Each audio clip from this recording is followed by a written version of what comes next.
ہمارے اوپر فتویٰ لگاتے ہیں نبی نہیں مانتے، کبھی کہتے ہیں اہل بیت کو نہیں مانتے۔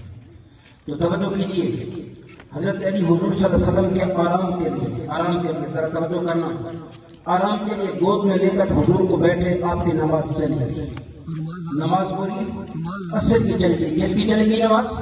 علی کی۔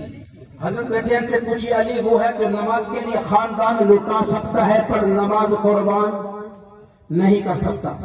لیکن دیکھیے یہ پیغمبر کے آرام کا مقام یہ ہے، یہ پیغمبر کے آرام کا مقام۔ وہ علی اپنی نماز جانے دیتا ہے لیکن نبی کے آرام میں خلل نہیں آنے دیتا۔ جب جاگے دیکھا پریشان ہے، علی کیا مطلب ہے پریشان کیوں ہو؟ یا رسول اللہ نماز چلی گئی۔ کہا اچھا بتاؤ ادا پڑھنی ہے یا قضا پڑھنی؟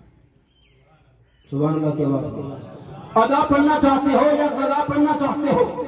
حضور صلی اللہ علیہ وسلم حضرت علی سے پوچھتے ہیں، مزہ جو ادا کا ہے وہ قضا کا تو نہیں ہے؟ تو حضور اکرم صلی اللہ علیہ وآلہ وسلم دعا کرتے ہیں، اللہم انا علی